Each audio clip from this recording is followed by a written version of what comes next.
The gunshot that changed everything.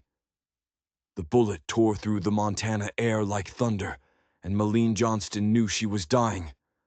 Blood poured from her side as she collapsed against the stagecoach wheel, her world spinning into chaos. Around her lay 3 bodies: the driver, the guard, and Mr. Patterson the banker, his pocket watch still ticking, though his heart had stopped forever. But Malene refused to die here. She dragged herself toward the tree line, leaving a crimson trail behind her. The Blackfoot Ridge gang never returned to confirm their kills, but wolves would. Her vision blurred as she crawled along a stream, half a mile from the wreckage where she'd left her old life behind. 24 years old, bleeding out in the wilderness, fleeing from Philadelphia to escape death, only to find it waiting for her in Montana. The irony burned worse than the wound. Then she heard hoofbeats. Or was it just her dying heart? A shadow fell across her face, blocking the sunlight filtering through the pines. "Ma'am, can you hear me?" The voice was deep, commanding, unmistakably real. Through half-closed eyes, she saw a man dismounting from a buckskin horse, dust-covered, piercing blue eyes wide with concern. She tried to speak, but darkness swallowed her whole. When Malene woke, fire crackled nearby and coffee scented the air. Pain exploded through her side as memory returned. The ambush, the blood, the stranger.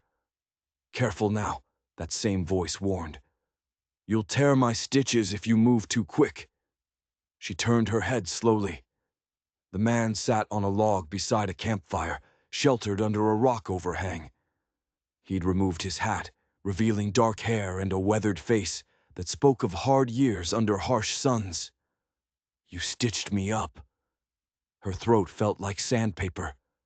He nodded, pouring coffee. "Had to. You'd have bled out otherwise." He helped her sit up, supporting her back with one strong arm.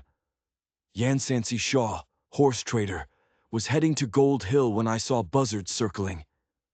Malene drank greedily from his canteen. "Malene Johnston, I was going to Gold Hill too." She paused, looking around. "How long was I unconscious?" "Most of the day. Sun's setting now." Yansancy glanced toward the cave entrance, where golden light painted the rocks. "We'll stay here tonight. Not safe to move you, and I don't fancy traveling these parts after dark with the Blackfoot Ridge boys around." Malene tried to sit straighter and winced. She was wearing only her chemise above the waist, her dress folded nearby, torn and blood-stiffened. Then she noticed Yansancy had deliberately turned away, giving her privacy. "Had to cut your corset off to get to the wound," he explained without looking at her. "Sorry about that." Despite her pain, Malene found herself almost smiling. "You saved my life, Mr. Shaw. I think I can forgive the loss of a corset." He handed her coffee, still avoiding her eyes. "Have you done this before? The stitching, I mean." "Horses, mostly, but same principle, I reckon." She sipped the strong black coffee. "And do your horses usually survive this procedure?" That earned a short laugh. "Most do." His face grew serious. "Those men who hit your stage took everything. Watches, jewelry, the strong box." Malene's hand instinctively went to her boot, where a small pouch remained hidden. Yansancy noticed but didn't comment. A man who understood secrets. As darkness fell, Yansancy positioned himself at the shelter entrance, rifle across his knees. Night sounds filled the air, owls, rustling underbrush, distant wolf howls. Malene drifted between sleep and wakefulness, pain flaring with each movement. During one conscious moment, she noticed Yansancy staring intently into the darkness, body tense. "What is it?" she whispered. "Thought I heard something," he replied without turning. "Probably nothing." But Malene had learned to read between men's words. "It's them, isn't it? The gang?" Yansancy sighed. "Might be. Sometimes they circle back if they think someone survived who could identify them. Fear gripped her heart. I didn't see their faces. They wore bandanas. Doesn't matter to men like that. Yansancy checked his rifle, then his revolver. But don't worry, they'd have to get through me first, and I'm not in a dying mood tonight. Something in his voice, a hard edge she hadn't heard before, made Malene wonder about this man. What was a horse trader doing alone in the wilderness, armed like he expected trouble? Why are you helping me, Mr. Shaw? The question hung in the night air. He was silent so long she thought he wouldn't answer. Finally, because 19 months ago, my sister was on a stage that got hit. Nobody stopped to help her. His voice was flat, but his knuckles were white on the rifle. Found her 3 days later. Too late. Malene's throat tightened. I'm sorry. Get some sleep, Miss Johnston. I'll be right here all night. And he was. Twice Malene woke to find him in exactly the same position, silhouetted against the night sky, vigilant and unwavering. By dawn, her fever had lessened, and the worst pain had dulled to a persistent throb. But their ordeal was far from over. How are you feeling? Yansancy asked, crouching beside her with fresh water. Like I've been shot and thrown from a stagecoach, Malene replied with a weak smile. But better than yesterday. His lips quirked. Good enough to travel. Gold Hill's about 15 miles south. We could make it by nightfall if we take it slow. I can manage. Malene tried to stand and immediately regretted it, gasping as fire lanced through her side. Yansancy caught her before she fell. Maybe not, he muttered. Look, I can fashion a travois, pull you behind my horse. No, she interrupted firmly. I can ride. Just help me get dressed. He raised an eyebrow but didn't argue, helping her into her torn dress with careful hands and averted eyes. They rode slowly, Malene in front of Yansancy on his buckskin horse named Thunder, his chest warm against her back as he reached around for the reins. Improper, certainly, a lady riding in such proximity to a stranger, but propriety seemed distant out here in the wilderness. Then Yansancy asked the question that changed everything. So what brings a Philadelphia lady to Montana territory? I'm guessing that's where you're from by your accent. Malene tensed. What makes you think I'm from Philadelphia? The way you say your vowels, plus your boots are Eastern made, too fine for out here. She hadn't realized her origins were so obvious. You're observant, Mr. Shaw. In my line of work, you learn to notice things. The way he said it made her pause. I thought you were a horse trader. I am. Was other things before. He didn't elaborate, and Malene didn't press. I'm meeting my uncle in Gold Hill. He owns the mercantile there. It wasn't entirely a lie. Matthew Johnston did own the mercantile, though he wasn't actually her uncle. Matthew Johnston, surprise colored Yansancy's voice. Good man, fair prices, terrible poker player. He paused. He didn't mention family coming to visit. It was a somewhat sudden decision on my part, Malene replied carefully. She had no idea that within days, her carefully constructed story would explode in the most public way possible. By midday, they reached a stream to rest and water the horse. Yansancy checked Malene's stitches. Bleeding had stopped, infection unlikely if they were lucky. You must come from sturdy stock, Miss Johnston. Malene, she said impulsively. Please, call me Malene. He looked up, those blue eyes catching hers, and something passed between them that made her heart beat faster. Then I'm Yansancy, not Mr. Shaw. Thunder suddenly snorted and stamped his hoof. Instantly, Yansancy was on alert, hand dropping to his revolver. What is it? Malene whispered. Not sure, but Thunder doesn't spook easy. They'd just reached the horse when a voice called from across the stream. Well, well, what do we have here? 3 riders emerged from the forest, spreading out along the bank, rough men, unshaven, dirty. The one in the center, tall with a scarred face behind a red bandana, studied them with cold eyes. Mayleen's blood turned to ice as she recognized that bandana from the attack. "Looks like we missed one yesterday, boys," he said with a chilling smile. "And she found herself a protector. How sweet." Yansancy stepped in front of Maleen, hand on his gun but not drawing. "We don't want trouble, just passing through." "Passing through with a witness to our business," the leader said, shaking his head. "That's trouble already, friend." "I didn't see anything," Maleen said quickly. "I was unconscious for most of it." The leader laughed. "Hear that, boys? The lady was unconscious." His expression hardened. "Don't matter what you saw. You lived, which means you talked, which means you're a problem." Then came the twist that changed the dynamic completely. Yansancy's stance shifted slightly. "You boys really want to do this? 3 against 1 might seem like good odds, but I promise at least 2 of you won't ride away." The quiet confidence in his voice gave the bandits pause. The leader studied Yansancy more carefully, eyes narrowing. "Wait a minute. I know you." He straightened in his saddle.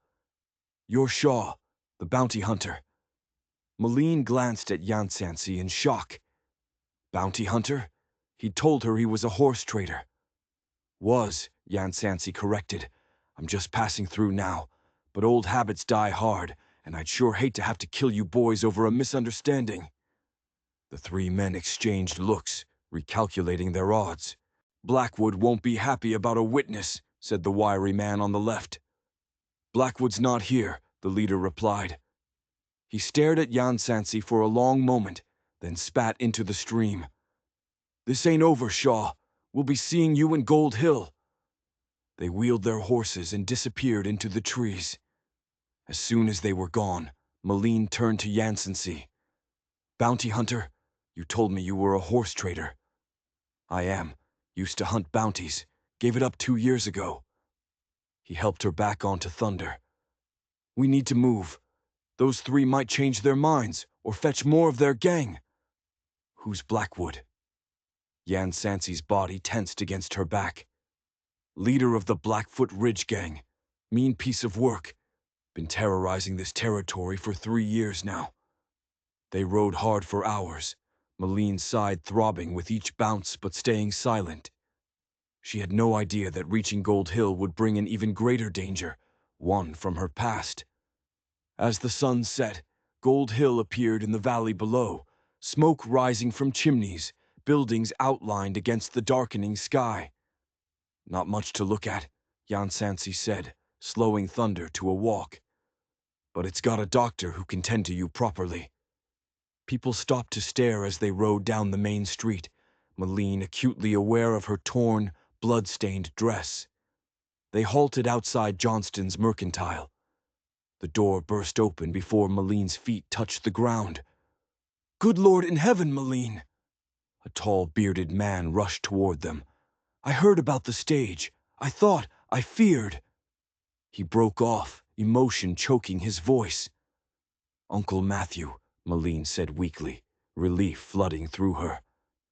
But her relief would be short-lived. "She's hurt," Yansancy explained. "Took a bullet graze and a bad cut. I stitched her up, but she needs the doctor." Matthew nodded gravely. "Thank you, Shaw. I'll never forget this." The next hour passed in a blur, carried inside, dressed in clean clothes, examined by Dr. Miller, who praised Yansancy's stitching. Through it all, Maleen kept looking for Yansancy, but he had disappeared. "Shaw's a complicated man," Matthew said when she asked about him. "Used to be one of the best bounty hunters in the territory, reputation for bringing them in alive. Quit about 2 years ago after some tragedy. Now he trades horses, keeps to himself." "He saved my life," Maleen murmured as medicine pulled her toward sleep. "Stood guard all night. The bandits came back, but he protected me." Matthew's expression darkened. "The Blackfoot Ridge Gang has gotten bolder. That's the third stage they've hit this month. But the gang would soon be the least of Maline's problems. "Don't worry," Matthew said. "You're safe here." As sleep claimed her, the bandits' words echoed, "We'll be seeing you in Gold Hill." They knew where she was now. 3 days passed. Maline recovered in Matthew's comfortable apartment, gradually regaining strength.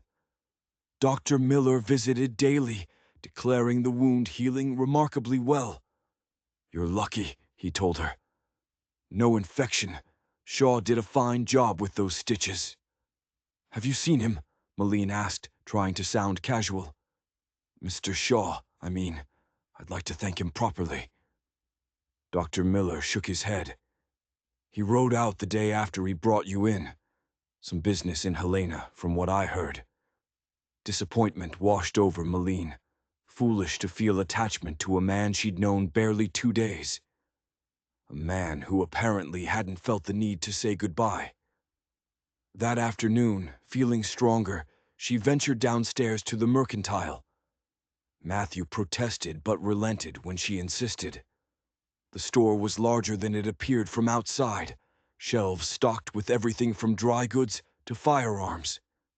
A pot-bellied stove sat in the center, surrounded by chairs where old-timers debated politics. Conversation halted when Maline entered. News of her ordeal had spread. "Miss Johnston," said one elderly man, tipping his hat. "Good to see you on your feet. Nasty business with that stage." "Thank you.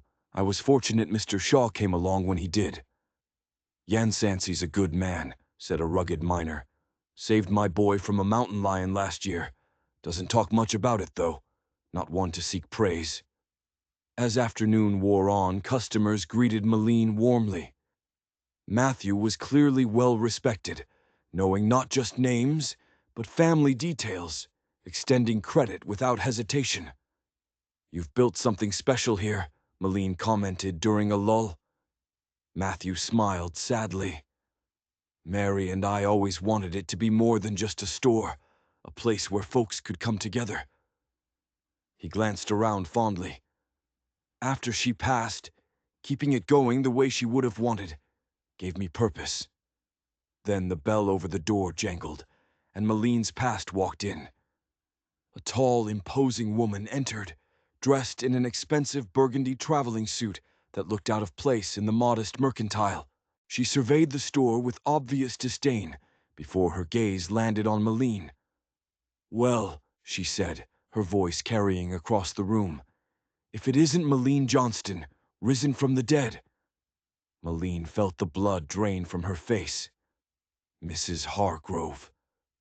The woman approached with measured steps, each click of her heeled boots like a hammer on Maline's nerves. "When I heard a stagecoach was attacked and all passengers presumed dead, I thought justice had finally been served. Imagine my disappointment to discover you survived." Matthew stepped forward. "Madam, I don't know who you are, but my niece has been through an ordeal." "Niece?" Mrs. Hargrove laughed, a brittle sound devoid of humor. "Is that what she told you? Did she also tell you she's wanted for theft in Philadelphia? That she stole from my family, valuable family heirlooms, before fleeing west?" The store went silent, all eyes on the confrontation. Maline's carefully rebuilt life was crumbling in seconds. "That's not true," Maline said, her voice steadier than she felt. "And you know it, Mrs. Hargrove." "Do I? The authorities in Philadelphia certainly believed me, as did your own father." Maline flinched at the mention of her father. "My father would believe anything that excused his failure to protect his own daughter." Mrs. Hargrove's eyes narrowed. "Such dramatics. You always did have a flair for them." She turned to address the captivated audience. "This woman worked as a companion to my daughter. She abused our trust, stole jewelry worth hundreds of dollars, and ran west with her ill-gotten gains." The trap was closing around Maline, but she had no idea salvation would come from the most unexpected source. "That's enough," Matthew said firmly. I don't know what grievance you have against Malene, but this is my store, and I'll thank you to take your accusations elsewhere." "Gladly," Mrs. Hargrove replied with a cold smile. "I've already spoken with Sheriff Collins. He'll be paying you a visit soon, I imagine." She looked back at Malene. "You didn't really think you could escape, did you?" After she left, the store emptied quickly, though whispers began before the door closed. Matthew locked up early and turned to Malene, troubled but not unkind. "I think it's time you told me the whole truth." Upstairs with tea warming her hands, Malene explained everything. Working as Elizabeth Hargrove's companion, Richard Hargrove's inappropriate advances, fighting him off when he came to her room drunk, the broken necklace, the accusations, her father's betrayal. "And they believed him," Matthew said quietly. Malene nodded. "My father sided with the Hargroves, said I'd always been headstrong and ungrateful. He agreed to repay them for supposedly stolen items, which put him deeply in debt. Then he told me I was no longer welcome in his home." She took a shaky breath. "I had nowhere to go. No one would hire me. So I wrote to you and bought a ticket west." Matthew was silent, then asked about the pouch in her boot, the one she'd been so worried about. Slowly, Malene pulled out a simple gold locket. "My mother's. The only thing of value I truly own." She hesitated, then produced a folded paper. A letter from Elizabeth Hargrove dated 2 weeks after Malene left Philadelphia. This letter would prove crucial in the battle ahead. Matthew read aloud, "My dearest Malene, I cannot remain silent any longer. What my brother did, what he attempted to do, was unforgivable. What my parents did in covering for him was worse. I have told Father I know the truth. Though he forbade me from making it public, I could not bear the thought of you suffering alone. If you can find it in your heart to respond, know that at least one Hargrove believes you. Your friend always, Elizabeth." He refolded the letter carefully. "And yet, Mrs. Hargrove is here still accusing you."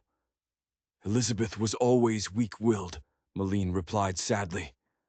"I imagine her parents discovered she'd written and forced her to recant."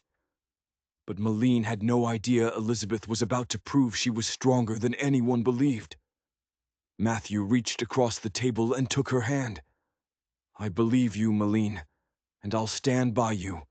But I need to know, are there actual charges against you in Philadelphia?" "I don't know," she admitted. "Your letter reached me before I could learn whether formal charges had been filed. I just ran." Matthew nodded thoughtfully. "Then we'll speak with Sheriff Collins before Mrs. Hargrove fills his head with her version. Don't worry, Gold Hill takes care of its own." "But I'm not—" "You're my family," Matthew interrupted firmly. "That makes you one of us." The warm certainty in his voice brought tears to Malene's eyes. After months of betrayal and abandonment, to have someone believe her was overwhelming. But the real battle was just beginning. Morning brought Sheriff Collins to Matthew's door, a stocky man with graying mustache and shrewd eyes. "Mrs. Hargrove claims you stole jewelry valued at over $400, he said, notebook open. "She says there's a warrant for your arrest back east." "And has she produced this warrant?" Matthew asked. "Not yet," the sheriff admitted. "Says it's being forwarded." Malene recounted her story again, this time including details she'd been too embarrassed to share, the precise nature of Richard's advances, the bruises, the whispered threats.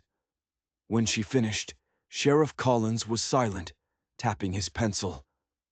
"It's a serious accusation against a prominent family. Without evidence, it's your word against theirs." "She has this," Matthew said, producing Elizabeth's letter. The sheriff read it carefully. "It's something, but whether it would stand up in court is another matter." He closed his notebook. "Here's how I see it. Until I receive an official warrant, I have no grounds to arrest you, Miss Johnston. Mrs. Hargrove can make all the accusations she wants, but without legal backing, they're just talk. Relief flooded through Malene. But it was premature. "Don't thank me yet," the sheriff warned. "If a warrant does arrive, I'll have no choice but to act on it. And Mrs. Hargrove seems like a woman who gets what she wants." By afternoon, word spread that Mrs. Hargrove had taken a room at the Gold Hill Hotel, making it her business to tell everyone about the criminal hiding in the Mercantile. "Most folks are reserving judgment," Mrs. Peterson reported as she set out lunch. "You've got Matthew's endorsement, and that counts for a lot. But that woman, she's poison," with a sweet smile. "I should leave," Malene said quietly. "Go somewhere else where I won't bring trouble to Matthew's doorstep." "Nonsense," Mrs. Peterson replied firmly. "Running just makes you look guilty." That evening, sitting by her window watching the street below, Malene saw a familiar figure ride into town. Even from a distance, she recognized the buckskin horse and the man's straight-backed posture. Yansancy Shaw had returned. Her heart quickened as she watched him dismount outside the livery, exchange words with the stableman, head toward the saloon. He hadn't looked toward the Mercantile, hadn't shown any sign he was thinking about her. A knock interrupted her thoughts. Matthew entered carrying dinner. "Saw you weren't hungry earlier." He glanced toward the window. "Anything interesting out there?" "Mr. Shaw is back," Malene replied, trying to sound casual. "I saw him ride in just now." Matthew nodded, a knowing look crossing his face. "Thought you might want to know. He asked about you this morning before he rode out. Wanted to make sure you were healing well." "He did?" Malene couldn't keep the surprise from her voice. Seemed genuinely concerned. Matthew sat on the bed's edge. "Shaw's not much for town life. Has a small ranch about 5 miles out. Breeds horses, some of the finest in the territory. I thought he was a horse trader." "That too, but breeding is his real passion." Matthew studied her face. "He's a good man, Malene, despite what some folks say about his bounty hunting days." She looked away, blushing. "I hardly know him." "But you'd like to know him better," Matthew observed gently. "It's written all over your face when you say his name." Malene couldn't deny it, but what hope did she have now with her reputation in ruins? "It's foolish," she said. "Even if he did feel something, which he doesn't, who would want a woman with my reputation?" Matthew's expression grew serious. "About that, we need to discredit Mrs. Hargrove's accusations, or at least cast enough doubt that she gives up and goes home." He paced to the window.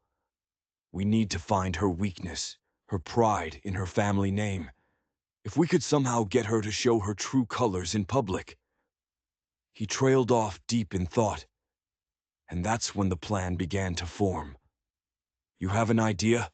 Malene asked. "Maybe," he replied with a half-smile. "But it would require help. Someone with experience in catching people at their worst." "A bounty hunter," Malene said slowly, understanding dawning. Matthew nodded. "Exactly. If you're feeling up to a visitor tomorrow, I think it's time you and Yansancy Shaw had a proper conversation." The following morning found Malene dressed carefully in Mrs. Peterson's altered dress, sitting nervously in Matthew's parlor. If she was going to ask for help, she would do it with dignity. When the knock came, her heart jumped.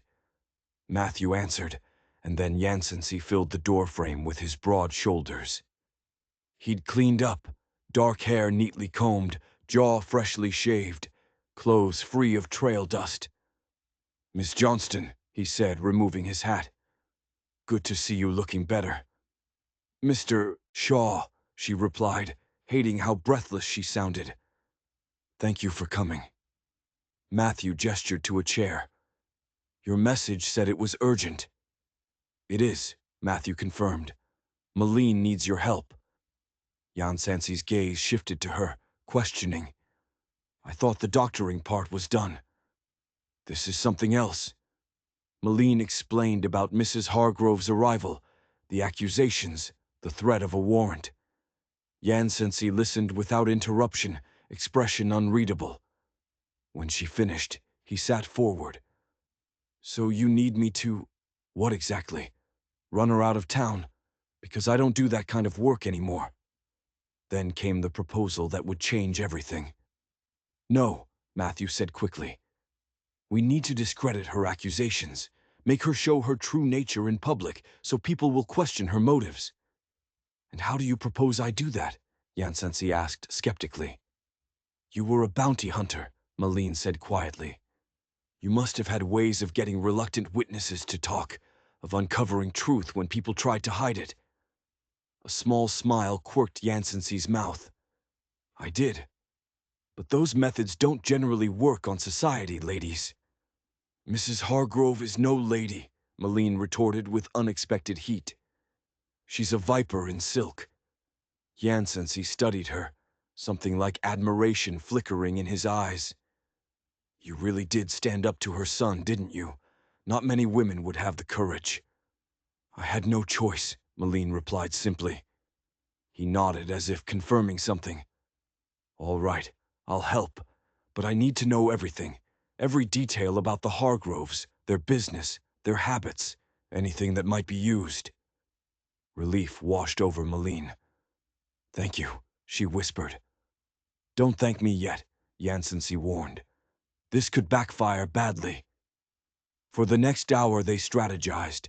Malene shared everything about the Hargroves, business dealings, social connections, personal weaknesses. Mrs. Hargrove's obsession with appearances, Mr. Hargrove's rumored gambling debts, Richard's history with other young women. "The trouble is," Matthew pointed out, "none of this helps without proof." Yansancy had been mostly quiet, listening intently. "There might be a way," he said finally. "You said Elizabeth wrote admitting she knew the truth. If she was willing to do that once, you think she might help us?" Malene frowned. "She was always terrified of her mother." "Maybe," Yansancy conceded, "but fear and conscience don't always pull in the same direction." He stood, settling his hat back on. "I need to send some telegrams." "Is that wise?" Matthew asked. "She'll be suspicious of anyone connected to Malene." Yansancy's smile had a predatory edge. "Who says she'll know we're connected?" He left, promising to return with news. As the door closed, Matthew turned to Malene. "What do you think?" "I think," she replied slowly, "that Mrs. Hargrove has no idea what's coming for her." That evening, Yansancy returned, expression grim. "We have a problem. Mrs. Hargrove received a telegram this afternoon. The warrant from Philadelphia will be here within days." Malene felt the blood drain from her face. "Then it's over." But Yansancy shook his head. "Not necessarily. From what my contact gathered, it's not an official federal warrant. It's a county document based solely on the Hargroves' accusation. Might not even be legal across state lines." "But Sheriff Collins won't know that," Matthew pointed out. "He'll have to honor it until a judge reviews it." "Exactly," Yansancy confirmed, "which means we have maybe 3 days to resolve this." He turned to Malene, blue eyes intense. "I need your permission to move forward with a plan, one that's not entirely conventional." "What kind of plan?" "One that involves me getting close to Mrs. Hargrove under false pretenses. I've already introduced myself as a businessman with shipping interests." He grimaced slightly. "She was quite receptive. Apparently the Hargrove shipping empire is looking for Western partners." "You're going to trick her," Malene said. "I prefer to think of it as giving her enough rope to hang herself," Yansancy replied. "But yes, essentially." Malene thought about it. The idea of using deception didn't sit well, but what choice did she have? "Do it," she said finally. "Whatever it takes." Yansancy nodded, his expression softening. "I'll do my best to make this right, Malene. I promise." The way he said her name, with warmth that hadn't been there before, sent a flutter through her chest. The next day passed in anxious waiting. Yansancy sent word he was making progress with Mrs. Hargrove, but provided no details. By evening, Maline's nerves were frayed. She sat by the window when she noticed a commotion outside the Gold Hill Hotel. A stagecoach had arrived, unusual for that time of day. One passenger in particular caught her attention. A slight young woman in fashionable traveling suit, blonde hair peeking from beneath a feathered hat. Even from a distance, something was familiar about the way she nervously clutched her reticule. "Matthew," Maline called, not taking her eyes from the scene. "Come quickly." "What is it?" I think that's Elizabeth Hargrove." She pointed to the young woman now being escorted into the hotel by Yansancy Shaw.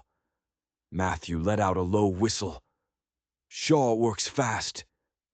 "But how did he—" "I don't know," Maline replied, watching them disappear into the hotel. "But I think we're about to find out."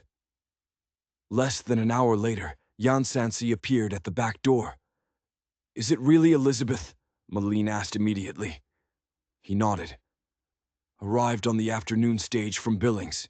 I sent a telegram to her directly 2 days ago, told her you were in trouble and needed help." "Does she know what we're planning?" Matthew asked. "Not entirely, but she wants to help." Yansancy turned to Maline. "She asked about you, if you were all right, if you hated her for not standing up sooner." Tears sprang to Maline's eyes. "I could never hate Elizabeth." "That's what I told her," Yansancy said quietly. "She wants to see you, tomorrow morning at the boarding house." The following morning, Maline made her way to the boarding house, shawl pulled over her head. Mrs. Simmons directed her to a back room. The door opened just a crack, then wider as Elizabeth recognized her. "Maline!" she gasped, pulling her inside. "Oh, thank goodness." They embraced, Elizabeth's slender form trembling. When they parted, Maline was struck by the changes. The spoiled girl replaced by a young woman with shadows under her eyes. "I came as soon as I got Mr. Shaw's telegram," Elizabeth said. "Mother thinks I'm visiting school friends in Boston. If she knew I was here—" She shuddered. "You're very brave to come." Elizabeth shook her head. "Not brave, just tired. Tired of the lies. Tired of watching Richard get away with everything." She took Maline's hands. "Is it true? Did Mother really accuse you publicly?" "All true," Maline confirmed. "She seems determined to see me punished." "It's not about you," Elizabeth said with surprising bitterness. "It's about protecting the Hargrove name, always the family name." She broke off, tears forming. "Did Mr. Shaw tell you about the others?" Maline frowned. "Others? After you left, there was another girl, a maid. Richard hurt her badly. Father paid her family to keep quiet and sent her away." Elizabeth's voice dropped to a whisper. "And she wasn't the first, just the first I knew about. Mother has been covering for him for years." Cold horror washed over Maline. "And they're never held accountable." "Never."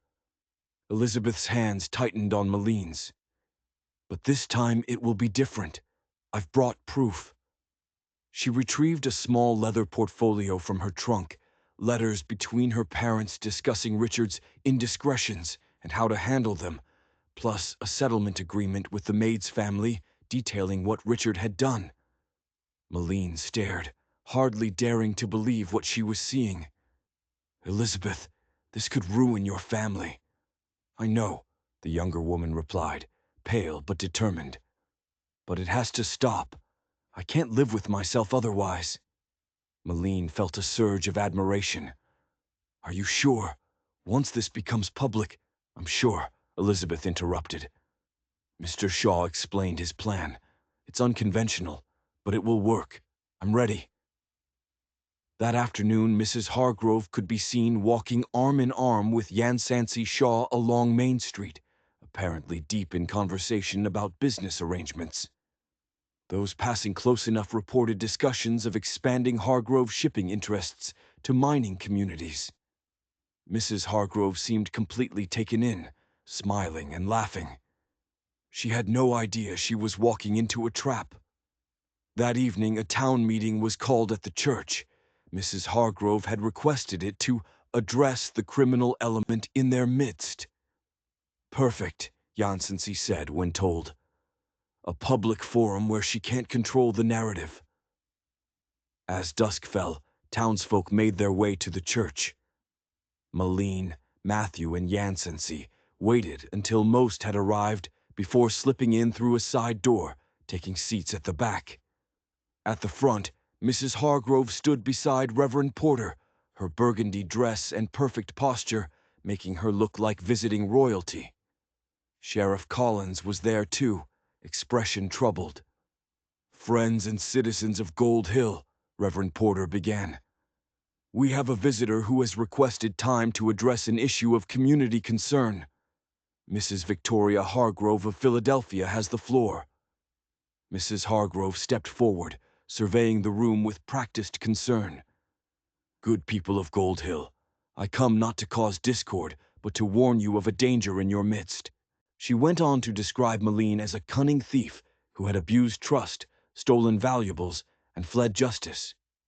Her performance was masterful, just the right balance of righteous indignation and sorrowful disappointment. "I understand your reluctance to believe ill of someone claiming to be a victim," she continued. "Indeed, this young woman has a talent for presenting herself as persecuted. But I have here," she produced a folded document, "a warrant for her arrest, issued by Philadelphia authorities and recognized by your territorial governor." A murmur ran through the crowd. Sheriff Collins examined the document with a frown. "It appears to be in order." "Of course," Mrs. Hargrove said smoothly. "Take all the time you need. I ask only that you consider what I've told you and question whether you truly know this woman." It was time. Yansancy stood.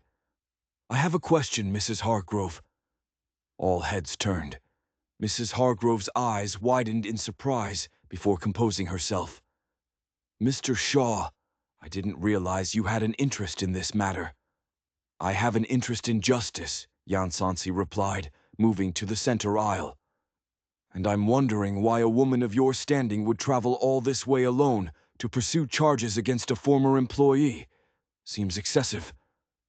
Mrs. Hargrove's smile tightened. "The items stolen were of significant value, both monetary and sentimental." "Ah, I see," Yansancy said. "And these items, have they been recovered?" "No. We believe Miss Johnston sold them to fund her escape west." "Interesting." Yansancy was now at the front, facing Mrs. Hargrove directly. "Because I have information suggesting there were no items stolen at all, that this warrant was obtained under false pretenses to silence a young woman who knew too much about your son's proclivities." The crowd stirred. Mrs. Hargrove's face flushed red. "How dare you? This is slander." "Is it?" Yansancy turned to address the townsfolk.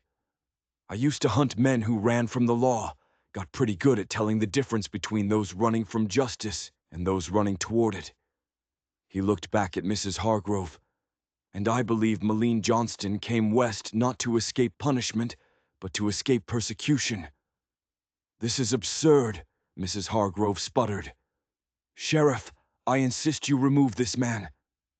"I'd like to hear what he has to say," Sheriff Collins interrupted, studying Yansancy thoughtfully. Yansancy nodded thanks. "I've recently come into possession of documents, letters between Mr. and Mrs. Hargrove discussing how to handle their son's unfortunate behaviors with female servants, and a settlement agreement with the family of a young woman hurt by Richard Hargrove just 3 months ago." Mrs. Hargrove's face had gone from red to white. "Those are private family matters, don't they?" Yansancy countered. "They establish a pattern. Richard Hargrove preys on young women in his household. When they resist or complain, the family uses wealth and influence to silence them, or in Maline's case, to destroy them.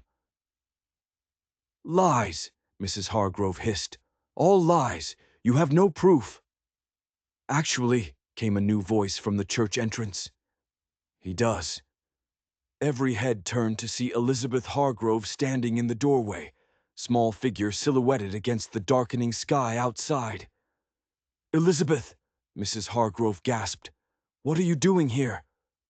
Elizabeth walked down the aisle, steps measured, chin high despite trembling hands. I brought the proof, Mother. I can't be silent anymore. Mrs. Hargrove's composure cracked. You stupid, ungrateful child. After everything we've done for you. You've done nothing but teach me that wealth and position are more important than truth and decency, Elizabeth replied, voice gaining strength. What Richard did to Maline, what he tried to do, was wrong. What he did to Mary Sullivan was worse. And what you and Father did to protect him was unforgivable. A stunned silence fell. Elizabeth turned to Sheriff Collins. That warrant is based on false accusations. Maline Johnston stole nothing. She fled because my brother assaulted her, and my parents threatened to ruin her if she spoke out. She opened her portfolio, distributing documents. These are copies of letters between my parents discussing how to handle Richard's indiscretions. And this is the settlement agreement with Mary Sullivan's family. Note the description of her injuries. The sheriff read quickly, expression darkening. Mrs. Hargrove, these documents suggest a pattern of criminal behavior and obstruction of justice. If authentic, they cast serious doubt on allegations against Miss Johnston. Mrs. Hargrove looked around the room, seeing only hostile or pitying faces. Her careful facade cracked completely. You have no right, she shrieked at Elizabeth. No right to betray your family this way. Your brother is a predator, Elizabeth finished quietly, and you enabled him for years. Mrs. Hargrove's gaze darted around, finally landing on Maline, who had risen from her seat. You, she hissed. You turned my own daughter against me. No, Mother, Elizabeth said sadly. You did that yourself. Then everything exploded. Mrs. Hargrove lunged toward Maline, something glinting in her hand, a small knife pulled from her reticule. Several people shouted warnings. Sheriff Collins moved to intercept, but Yansancy reached her first, catching her wrist and twisting until the knife clattered to the floor. That's enough, he said, voice deadly quiet. It's over, Mrs. Hargrove. The sheriff took custody of the sobbing woman, while Reverend Porter called for calm. Elizabeth stood frozen, tears streaming as she watched her mother being led away. Maline went to her immediately, pulling her into an embrace. You were so brave, she whispered. So very brave. What will happen to her? Elizabeth asked, voice small. That depends, Sheriff Collins said. These accusations against your brother, are you willing to make them official? Will you testify to their authenticity? Elizabeth looked at Maline, seeking reassurance. Maline nodded encouragingly. Yes, Elizabeth said finally. Yes to both. It has to stop. The sheriff nodded. Then I'll hold Mrs. Hargrove for attempted assault and send these documents to the federal marshal in Helena. As for this warrant, he turned to Maline. I'm setting it aside pending investigation. You're free to go about your business, Miss Johnston. The relief that washed over Maline was so profound, her knees nearly buckled. It was really over. As the crowd dispersed, Yansancy approached Maline and Elizabeth. You did well, both of you. Elizabeth managed a watery smile. What happens now? Now, Matthew said, joining them, you both get some rest. Tomorrow will be soon enough to decide next steps. They left the church together, an unlikely group bound by dramatic events. Outside, stars scattered across the Montana sky like diamonds on black velvet. As they walked, Yansancy fell into step beside Maline. Are you all right? He asked softly. Yes, she replied, surprised it was true. For the first time in months, I really am. He nodded. Good. That's good. It wasn't until they reached the mercantile that Malene realized he'd been walking with his hand hovering near the small of her back, not touching, but ready to catch her if she stumbled. The realization sent a warm flutter through her chest. Perhaps the end of one nightmare could be the beginning of something else entirely. Days followed in a whirlwind. Mrs. Hargrove was transported to Helena to face charges. Elizabeth decided to stay in Gold Hill temporarily, accepting Matthew's offer of a room. I can't go back to Philadelphia, she explained. Not until this is resolved. Maybe not even then. As for Yansancy, he returned to his ranch after ensuring Mrs. Hargrove was safely on her way. Malene hadn't seen him for nearly a week. Why doesn't he come see for himself? She wondered aloud. Matthew gave her a knowing look. Shaw's a complicated man. Give him time. But time was something Malene wasn't sure she had. With the threat neutralized, she needed to think about her future.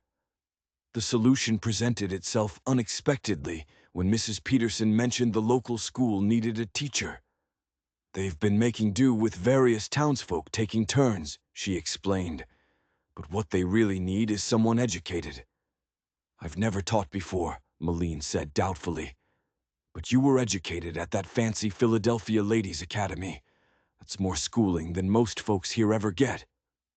The idea took root. The next day, Malene visited the school board head, Harold Thatcher. After a brief interview, she was offered the position. $20 a month plus room and board at the schoolhouse, Mr. Thatcher said. It has a small apartment in back. I accept, Malene said without hesitation. A place of her own, work that would allow independence. It was more than she dared hope for. She was walking back to the mercantile, mind full of plans, when she literally ran into Yansancy Shaw coming out of the gunsmith shop. "Oh!" she exclaimed as his hands shot out to steady her. "I'm sorry, I wasn't looking."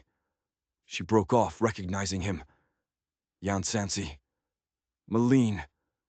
His eyes swept over her, noting the color in her cheeks, brightness in her eyes. "You look well."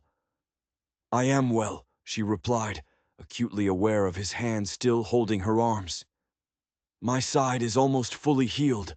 Dr. Miller removed the stitches yesterday." "Good. That's good."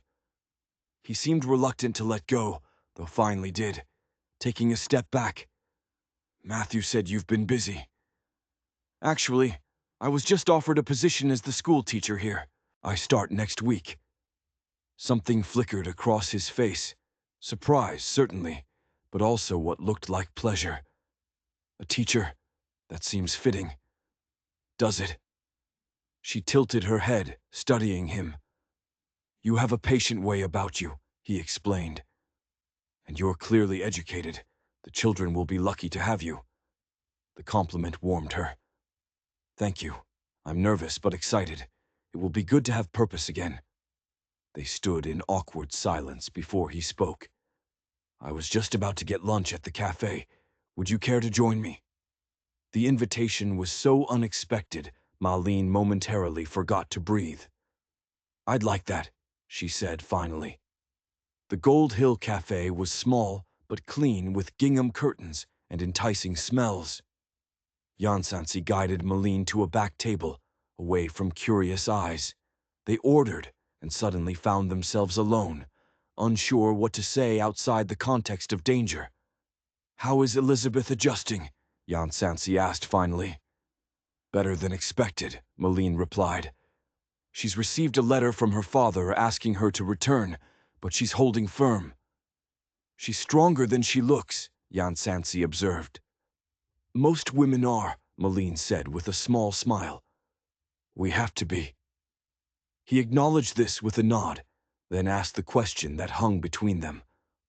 "And you? Are you staying in Gold Hill?" The question seemed to carry more weight than its simple words suggested. "I am, for now at least," Malene considered carefully. The teaching position is for the school year. After that, she shrugged lightly. I've learned not to plan too far ahead. A wise approach, Yansancy agreed. Though it's good to have roots, people who care what happens to you. Malene's heart quickened. Yes, that is good. Their food arrived, temporarily halting conversation. As they ate, Malene studied Yansancy when he wasn't looking. Something different about him today. A slight softening around the eyes, a lessening of vigilant tension. "Why did you become a bounty hunter?" she asked suddenly. "And why did you stop?" Yansancy's fork paused halfway to his mouth. He set it down carefully. "That's a long story." "I have time," Malene replied simply. He studied her face as if gauging whether she really wanted to know. Whatever he saw satisfied him, because he began to speak. "I was a lawman before, deputy sheriff in Kansas. My older brother was the sheriff. Good men, both of us, or so folks said." A shadow crossed his face. "Then a gang came through, the Keir brothers. Bad men, wanted in 3 states. They robbed the bank, shot my brother when he tried to stop them." His voice grew hard. "He didn't die right away. Lingered 3 days. Made me promise to bring them to justice." "And did you?" Malene asked quietly. "Eventually. Tracked them across 4 states. Took nearly a year. When I finally caught up, I had a choice. Take them in alive or kill them," Malene finished when he hesitated. Yansancy nodded. "That's what everyone expected. What I wanted to do. But when I had them cornered, I remembered something my brother always said. The difference between justice and vengeance is that justice serves something beyond yourself." He shook his head slightly. "So I brought them in alive. They hanged, but legally, after a fair trial. That seems like the right choice." "It was, but it changed something in me. I couldn't go back to being a deputy. Too many memories. So I became a bounty hunter. Got a reputation for bringing them in alive when possible." His jaw tightened. "Until Hannah." "Your sister," Malene said softly. "Yes. After she was killed, I tracked the men responsible, brought them in, but—" He looked down at his hands. "It was a close thing. Too close. I realized I was losing myself to hate, becoming the kind of man my brother would have been ashamed of.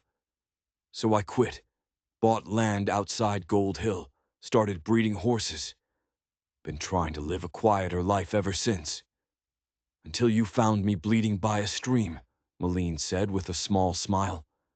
Something softened in his expression. "Until then, yes." They finished their meal in companionable silence, shared confidences creating new ease. As they left, Yansancy offered his arm, and Malene took it without hesitation. "I should get back to Matthews," she said. "Elizabeth and I are looking at the schoolhouse this afternoon." Yansancy nodded, then hesitated. "I'd like to call on you properly. Perhaps Sunday after church." The formal request from this rugged man who had stitched her wound and carried her to safety brought a warm flush to Malene's cheeks. "I'd like that very much," she replied. "Good." The smile that transformed his face made him look years younger. "Until Sunday, then." As she watched him walk away, tall figure silhouetted against the sunset, Malene felt a lightness in her heart that had been absent for too long.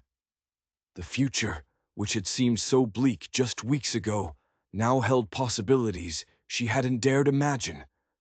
Sunday couldn't come soon enough.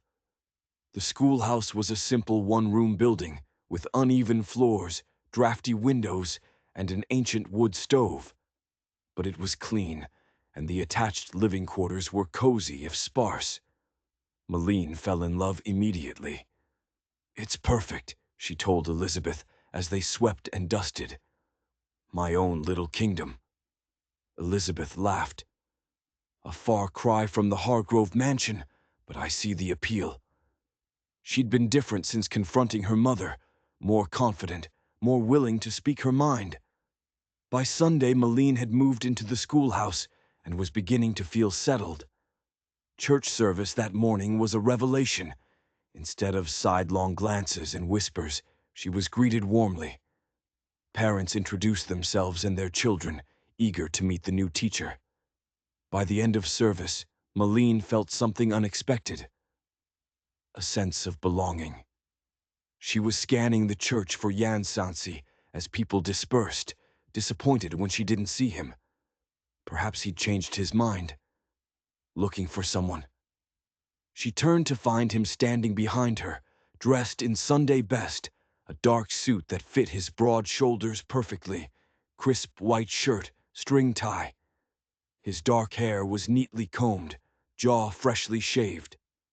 He looked so different from the trail-worn man who'd found her bleeding that Malene was momentarily speechless. "You clean up well, Mr. Shaw," she finally managed, unable to keep teasing from her voice. A smile tugged at his mouth. "As do you, Miss Johnston." She was wearing her best dress, blue cotton that Matthew had ordered, insisting it was a gift to celebrate her new position. The color brought out amber flecks in her hazel eyes. "Are you still agreeable to my calling on you today?" Yansancy asked, a hint of uncertainty endearing in such a confident man. "Very much so," she assured him. They walked to the schoolhouse together, attracting curious glances from townsfolk unaccustomed to seeing the solitary horseman with the new teacher. Malene could practically hear gossip starting, but didn't mind. After everything she'd endured, a little town gossip seemed trivial. At the schoolhouse, she showed him around with pride. "It's not much, but it's mine." "It suits you," he said, looking around the classroom with its rows of desks and slate blackboard. "I can see you here, teaching the young ones their letters." His words pleased her more than they should have. "What about you? Will you show me your ranch someday?" "If you'd like to see it," he replied, new warmth in his voice. "It's nothing fancy, just a small house, barn, corrals, and the horses, of course." "I'd like to see it very much," Malene said sincerely. "Perhaps next Sunday?" Something flickered in his eyes, surprise followed by pleasure.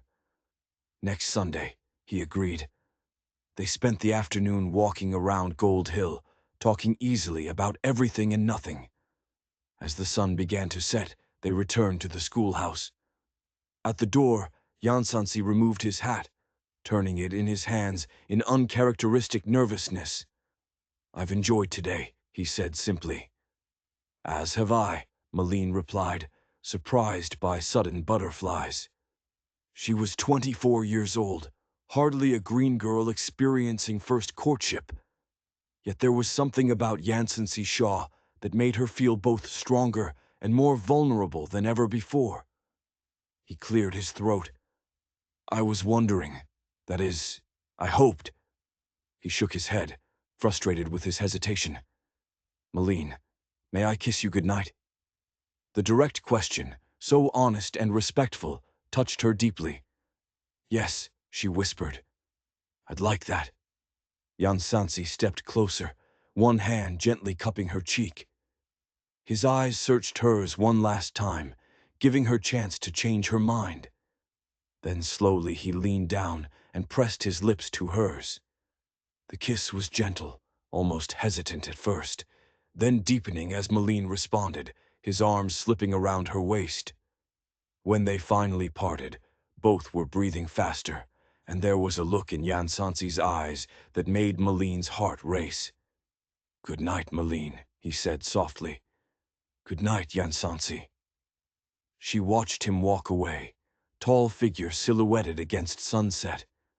Only when he disappeared did she touch her fingers to her lips, still feeling the warmth of his kiss. And she knew with certainty that her life had changed forever. School began the following day. 28 children ranging from 6 to 16 filed into the schoolhouse, eyeing their new teacher with varying degrees of curiosity, skepticism, and thinly veiled challenge.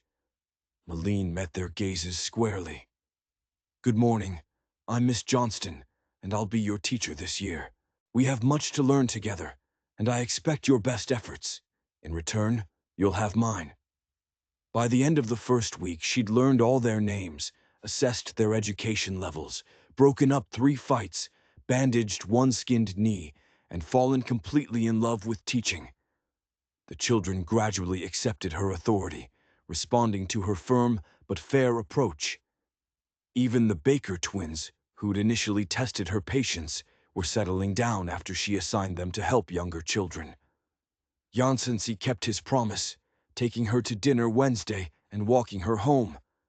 They talked easily about her first day's teaching, his progress with a difficult colt, latest news from Helena regarding Mrs. Hargrove, who now faced multiple charges. When Sunday came, Malene dressed with particular care. Yansancy arrived after church with a surprise, a buggy borrowed from Matthew. The road to his ranch wound through rolling hills covered with late summer wildflowers. As they crested the final rise, Malene caught her breath. A small but well-built cabin sat in a protected valley, surrounded by corrals where horses grazed.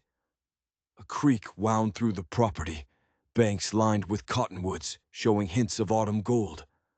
Mountains rose beyond, peaks bearing traces of last winter's snow. "Oh, Yansancy," Malene breathed. "It's beautiful." "It's home," he said simply, pride in his voice. He showed her around with enthusiasm, the barn he'd built himself, the spring-fed well that never ran dry, the vegetable garden. But it was the horses that clearly held his heart. Each had a name and story, introduced like old friends. "This is Maybelle," he said, stroking a dappled gray mare's neck. "Best dam I have. All her foals inherit her sweet temper. And this fellow," Malene indicated a handsome chestnut stallion watching imperiously from a separate corral. "Firewalker," Yansancy replied with a grin. "My best stud, and he knows it. Fastest horse in the county, maybe the territory, but a gentleman at heart for all his showing off." They picnicked under a cottonwood by the creek, sharing a meal Malene had prepared. As they ate, Yansancy spoke more openly than ever about his hopes for the ranch, dreams of building something lasting. "I'd like to expand eventually," he said, gesturing toward hills. "That land to the east is for sale. Good grazing, sheltered valleys for winter." "It sounds perfect," Malene said, watching his face light up. "Almost," he agreed, his eyes meeting hers with intensity that made her breath catch. "Just missing a few things to make it complete." The implication hung in the air between them, unspoken but unmistakable. Neither was ready to put it into words. Too soon, too new. But the possibility was there, shimmering like heat over summer plains. As autumn deepened into winter, Malene's life fell into pleasant routine. Weekdays devoted to teaching, evenings preparing lessons. Sundays belonged to Yansancy, church in the morning, followed by dinner at his ranch or in town. They were courting, though neither had formally acknowledged it. The people of Gold Hill certainly saw it that way, nodding approvingly when they passed together. Elizabeth, who'd become a dear friend, teased Malene gently. "He looks at you the way men in novels look at their beloved," she said one evening by the fire. "Like your water in the desert." "Does he?" Malene asked, unable to keep pleasure from her voice. "You know he does." Elizabeth's expression grew serious. "Have you told him everything about Philadelphia?" Malene nodded. "Most of it. I haven't gone into details about that night with Richard, but he knows the essentials, and he believes me without question or hesitation." She smiled softly, remembering Yansancy's reaction, the anger on her behalf, the quiet declaration that Richard Hargrove was fortunate to be far away. "He's a good man," Elizabeth said with a sigh. "I hope someday I find someone who looks at me the way he looks at you." News from Philadelphia came in bits and pieces. The federal investigation had uncovered a pattern of abuse and cover-ups. Richard had fled to Europe when the scandal broke. Mr. Hargrove was fighting charges, but facing financial ruin as business associates distanced themselves. Mrs. Hargrove, after a brief trial, had been sentenced to 2 years in territorial prison. The Philadelphia charges against Malene had been formally dropped, clearing her name completely. "I should feel vindicated," Malene told Yansancy as they sat by his fireplace on a snowy December evening. "But mostly I just feel sad. So many lives damaged by one family's pride." Yansancy nodded, understanding in his eyes. "Justice isn't always satisfying. That's something I learned as a bounty hunter. Sometimes even when the right thing happens, it still leaves a hole." Elizabeth blames herself for not speaking up sooner. She's young," Yansancy pointed out.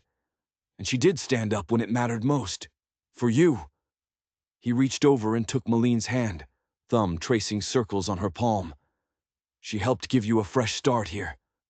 "A better start than I could have imagined," Malene admitted, meeting his gaze. Fire crackled, shadows dancing on cabin walls. Snow fell softly outside, blanketing the world in quiet white. Inside, something was building between them, a tension growing for weeks. "Malene," Yansancy said finally, voice low and serious, "I need to tell you something." Her heart quickened. "Yes?"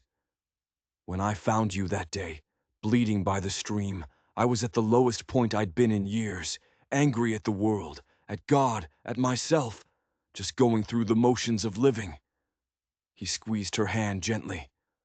"Saving you saved me too, in a way I can't fully explain." Tears pricked at Malene's eyes. "Yansancy, let me finish," he said softly. "I'm not good with words, and I need to say this right." He took a deep breath. "I love you. I think I started falling for you that first night, watching you fight to survive. And every day since, I've fallen a little more. Your courage, your kindness, your determination, everything about you." Malene's heart felt too full for her chest. "I love you too," she whispered. "I have for so long now." Yansancy's smile was like sunrise breaking over mountains. He stood, pulling her gently to her feet, then knelt before her. From his pocket he withdrew a small velvet pouch. "This was my mother's," he said, opening it to reveal a simple gold ring with a small but perfect diamond. "I've been carrying it for weeks, waiting for the right moment." He looked up at her, blue eyes filled with love and hope. "Malene Johnston, will you marry me? Make this ranch a home with me? Share my life, maybe even give me children someday?" "Yes," she said through happy tears. "Yes to all of it." He slipped the ring onto her finger, then stood and drew her into his arms. This kiss was different from any before, deeper, more passionate, full of promise and longing. When they finally broke apart, both breathless, Yansancy rested his forehead against hers. "When?" he asked simply. "Christmas," Malene decided impulsively. "It's only 3 weeks away." "Is that too soon?" Yansancy laughed, a joyous sound that filled the cabin. "I'd marry you tomorrow if I could. Christmas is perfect." They were married on Christmas Eve in Gold Hill Church, with snow falling gently outside and candles illuminating the simple sanctuary. Reverend Porter officiated, beaming at the couple who'd overcome so much. Matthew gave Malene away, eyes suspiciously bright. Elizabeth stood as maid of honor, radiant in blue. The church was filled with townsfolk who'd come to see their teacher and the formerly solitary horseman join their lives. Malene wore a cream-colored dress that Mrs. Peterson and Elizabeth had helped her make, with tiny pearls sewn into the bodice and lace at cuffs and collar. Her honey-brown hair was crowned with a wreath of winter greenery and white ribbons. Yansancy couldn't take his eyes off her as she walked down the aisle. When she reached his side and smiled up at him, peace settled over him that he'd never known before. The vows they spoke were traditional, but the meaning ran deeper than words could express. When Reverend Porter pronounced them man and wife, and Yansancy lifted her veil to kiss her, the church erupted in cheers and applause. The celebration afterward was held in the town hall, with everyone contributing to the feast. There was dancing and laughter, toasts and well wishes, and through it all, Yansancy kept Malene close, as if afraid she might disappear. "Happy?" he asked softly as they shared their first dance as husband and wife. "Completely," she replied, eyes shining with joy. "And you?" "More than I thought possible," he admitted, spinning her gently to the music. Later that night, he carried her across the threshold of their cabin, their home now, where a fire blazed welcomingly and fresh evergreen boughs adorned the mantel. Outside, stars sparkled in the clear winter sky, and the snow-covered landscape glowed with moonlight.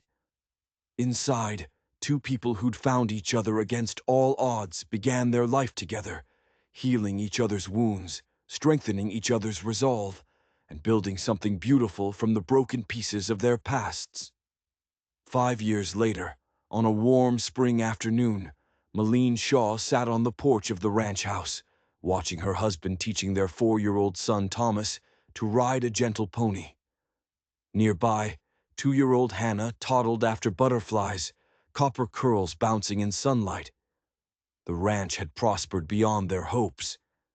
Yansancy's breeding program had gained recognition throughout the territory, with buyers coming from as far as Denver and Salt Lake City.